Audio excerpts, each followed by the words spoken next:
इटावा के 100 बेड का जिला अस्पताल राम भरोसे चल रहा है। स्वास्थ्य मंत्री ब्रजेश पाठक के सख्त आदेशों के बावजूद भी जिला अस्पताल के डॉक्टर और कर्मचारी सुध नहीं ले रहे हैं।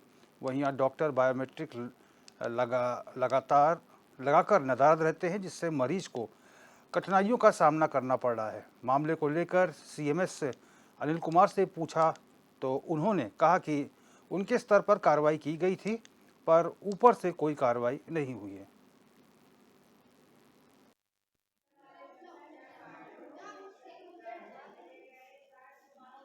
डॉक्टर वहाँ पे लेट आ रहे हैं। मैंने उनको लिखित में कहा, बोला भी है, मौखिक भी बोला हुआ है कि वो बराबर आए। श्रेया त्रिपाठी हो गई हैं और शिवानी गुप्ता हो गई हैं, इन लोगों को बोला है। डॉक्टर राजेश से ही बोला हुआ है।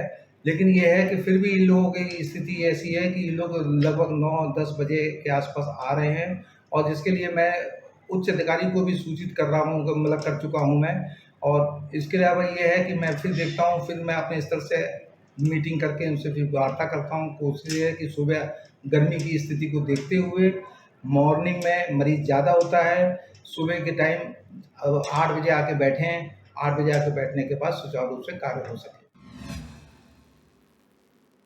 और राम कुमार राजपूत हमारे संवाददाता लाइव जुड़ चुके हैं ज़्यादा जानकारी के साथ। राम कुमार, ये बायोमेट्रिक का क्या मामला है, हाजिरी का क्या मामला है और इस पे लीपापोती क्यों हो रही है? जी, देखिए रोहित जी, कहीं न कहीं देखा जाए इटावा का जो जिला अस्पताल है, तो कहीं न कहीं लगातार उत्तर प्रदेश में पहला स्थान पर माना जाता है। लेकिन कई बार ऐसे मामले जो आए हैं, लगातार ये जिला अस्पताल सुर्खियों में रहता है। कहीं न कहीं देखा जाए तो कहीं-कहीं लापरवाही को लेकर, या कहीं न कहीं जो है ईमानदारों से रुपए को लेकर, या अव्यवस्था को लेकर, जो लगातार जो है 1 साल से या 2 साल से लगातार इस व्यवस्थाओं को लेकर जो है लगातार सुर्खियों में है, और लगातार कई बार जो है शिकायतें भी की गई, लेकिन कभी भी इसका जो है कोई भी निराधार नहीं कराया गया। लेकिन अब ये देखना होगा कि स्वास्थ्य मंत्री ब्रजेश पाठक का भी पिछले वर्ष दौरा हुआ था, और जो लगातार खामियों को सुधार करने के लिए आदेश भी दिए गए थे। लेकिन जिस तरीके से अगर देखा जाए तो यहाँ बायोमेट्रिक लगाकर जो डॉक्टर हैं नदारद रहते हैं, और कहीं न कहीं देखा जाए जिस तरीके से जो मरीज हैं, जो पूरी तरीके से जो है उनको जो है समय पर जो है सुविधा मुहैया नहीं कराई जाती, उनको इलाज समय पर मुहैया नहीं कराया जाता है। ये कई ऐसी अव्यवस्थाएँ देखने को लगातार मिलती हैं, जिसकी शिकायत करने के बावजूद भी जो है जाँच का हवाला देकर जो है उसको मामले को खत्म किया जाता है। लेकिन अब देखना ये होगा कि ये उत्तर प्रदेश का लगातार जो नंबर 1 जिला अस्पताल कहे जाने वाला, आखिर इन लोगों को लापरवाही करने वाले लोगों पर आखिर क्यों नहीं जो है कार्रवाई की जाती है। ये पहला ही मामला नहीं है, आए दिन ये मामला लगातार ये जिला अस्पताल का जो है पूरी तरीके से सुर्खियों में है, और पूरी तरीके से व्यवस्थाओं को देखते अगर बात की जाए जनपद इटावा की, तो पूरी तरीके से जो है यहाँ व्यवस्थाएँ देखने को मिलती हैं, क्योंकि उत्तर प्रदेश सरकार भले ही लगातार पूरी तरीके से सुरक्षा व्यवस्था एवं कड़े आदेशों के बावजूद भी जो है यहाँ डॉक्टर लापरवाह बने हैं, और उनकी कोई भी सुनवाई नहीं हुई। वहीं अनिल कुमार सीनियर से जब बात की गई तो उनका कहना है कि इनकी जाँच कर जो है ऊपर हम इनका जो है हवाला देकर जो है लगातार जाँच के आदेश देते हैं, उसके बाद भी जो है कई कार्रवाई। अब मामला ये देखने को मिल रहा है कि आखिर ऐसे लोगों पर कब कार्रवाई की जाएगी? क्योंकि ऐसे लोगों पर कौन कार्रवाई करेगा? क्योंकि सीएमएस जब पल्ला झाड़ते नज़र आ रहे हैं कि उनके आदेशों के बाद भी जो है उनका जो है जो आदेश दिए उनको भी कानून नहीं मान रहा है। लेकिन अब देखना ये होगा कि आखिर एक जिला अस्पताल पे ये सुधार कब होगा? क्योंकि ये लगातार जिस तरीके से जो अव्यवस्था देखने को मिल रही है, शिकायतें भी की जा रही हैं, उन पर कोई भी जो है नहीं होना पा रहा। अब देखना ये होगा कि आखिर कब इन पर सुनवाई होगी। जी, रोहित जी। राम कुमार, कितने डॉक्टर हैं वहाँ पर और क्या सारे के सारे नदारद रहते हैं? और क्या ये भी सूचना है कि क्या ये कहीं और प्रैक्टिस करते हैं, प्राइवेट प्रैक्टिस करते हैं? जी, रोहित जी, ये बहुत बड़ा सवाल खड़ा है कि आखिर देखा जाए कि कहीं न कहीं बायोमेट्रिक लगाकर जहाँ उन्होंने अपने प्राइवेट क्लिनिक खोल रखे हैं, उसमें जो है अपने मरीजों को देखभाल करते हैं, और कहीं न कहीं देखा जाए जो सरकार की जो लगातार जो ड्यूटी करते हैं, उनको नदारद होते नज़र आते हैं। अब देखना ये होगा कि आखिर ऐसे डॉक्टरों पर कब कार्रवाई होगी, क्योंकि सरकार का जो पूरी तरीके से पैसा ले रहे हैं, और जो अपना प्राइवेट अस्पताल में जाकर मरीजों को देखते हैं। तो ये देखना ये होगा कि भले ही स्वास्थ्य मंत्री लगातार डॉक्टरों को सख्त आदेश दे रहे हो, और इनके आखिर ये डॉक्टर जो है क्यों लापरवाह बने हैं, क्यों मतलब जो स्वास्थ्य मंत्री की बात क्यों नहीं मानते, उनका क्यों उल्लंघन करते नज़र आ रहे हैं।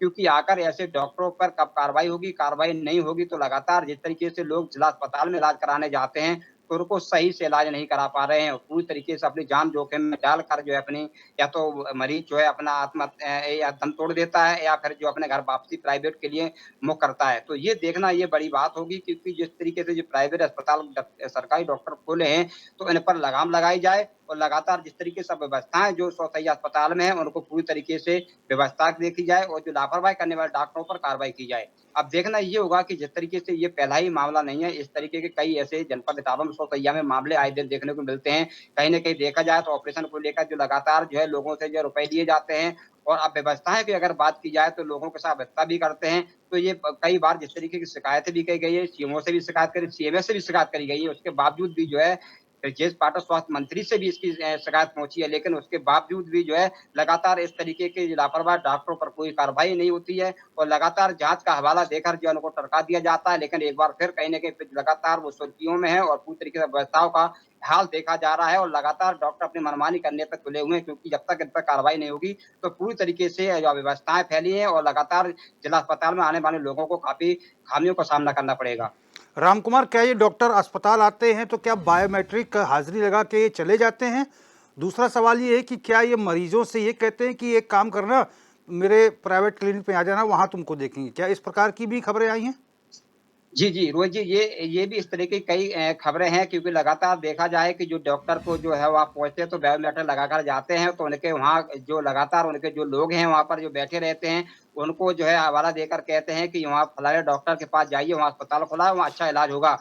क्योंकि देखा जाए तो सरकारी अस्पतालों में इसी तरीके से जो है लोग जाने के लिए नागुज़ार करते हैं क्योंकि जिस तरीके से देखा जाए भले ही उत्तर प्रदेश सरकार सरकारी अस्पताल में सुरक्षा व्यवस्था और अच्छी दवाइयों का जो लगातार हवाला दे रहे हैं, लेकिन आकर इस तरीके के सरकारी डॉक्टर जो अस्पतालों में बैठे हैं, जो पूरी तरीके से लापरवाह हैं और कहीं न कहीं अपनी जो है प्राइवेट अस्पताल खोलकर जेब भरने को लगे हुए हैं। क्योंकि अब देखना ये होगा कि आखिर जिला अस्पताल में लोग जाते हैं, उनको सही इलाज नहीं मिलता है और पूरी तरीके से डॉक्टर कहीं न कहीं अपने प्राइवेट अस्पतालों में उनको देखभाल करते हैं और इस तरीके की जो लगातार अव्यवस्था है, पूरी तरीके से जिला अस्पताल में देखने को मिल रही हैं।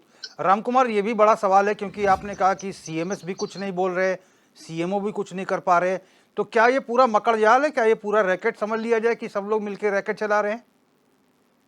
तो ये भी बहुत बड़ा सवाल है कि जिस तरीके से देखा जाए आखिर जिला पे पर बैठे जो संबंधित अधिकारी बैठे हैं, जिनको पूरी जनपद की ज़िम्मेदारी दी गई है, आखिर इन जनपद ज़िम्मेदारी पर भी कोई असर नहीं पड़ता हुआ नज़र आ रहा है क्योंकि सीएमओ की भी जानकारी में ये पूरी तरीके से जो मामले आए दिन लगातार सुर्खियों में है, जो पूरी तरीके से सीएमओ को भी पता है और सीएमएस के को जो अवगत कराया गया है, फिर भी जो है लगातार इस तरीके की जो अव्यवस्थाएँ हैं, फैली हैं, जो लगातार जो है डॉक्टर जो है बायोमेट्रिक लगाकर अपने जो है क्लिनिक प्राइवेट क्लिनिक खोलकर जो है लोगों का इलाज करते हैं। ये सभी पूरा अगर बात करी जाए तो लगातार जो है एक मॉनिटरिंग अगर बात की जाए तो पूरी तरीके से उनको लगातार सभी संबंधित अधिकारियों को भी इस चीज़ की पता है कि जो है लगातार अपने प्राइवेट अस्पतालों में जाकर उन्हें डॉक्टर अपना जो है इलाज करते हैं। तो ये आखिर इस तरीके की अव्यवस्थाएँ हैं और लगातार ये संबंधित अधिकारियों को भी जानकारी है, फिर भी जो है पूरी तरीके से इन लापरवाह डॉक्टरों पर कोई कार्रवाई होती हुई नज़र नहीं आ रही है। अब देखना ये होगा कि भले उत्तर प्रदेश सरकार अपने सख्त आदेश देते हों या पूरी तरीके से ब्रजेश पाठक स्वास्थ्य मंत्री भी लगातार जनपद के जो बैठे हैं जिला अस्पतालों में पूरी तरीके से सुरक्षा व्यवस्था की बात करते हों, लेकिन कहीं न कहीं अगर देखा जाए तो पूरी तरीके से ये कहीं न कहीं लगातार सभी संबंधित अधिकारियों की नज़रों में जो डॉक्टर प्राइवेट इलाज कर रहे हैं, तो लगातार ये मुझे नहीं लगता है कि इस तरीके की जो कार्रवाई का हवाला देकर जो लगातार जाँच का हवाला देकर जो है कहीं न कहीं इन पर कार्रवाई हो। अगर जब तक कार्रवाई नहीं होगी तो लगातार ये अव्यवस्थाएँ देखने को मिलेगी ठीक और है। कहीं न कहीं जिला अस्पताल में आने वाले मरीजों को जो है असुविधा का सामना करना पड़ेगा। ठीक है रामकुमार, बहुत-बहुत धन्यवाद तमाम इनपुट्स के लिए।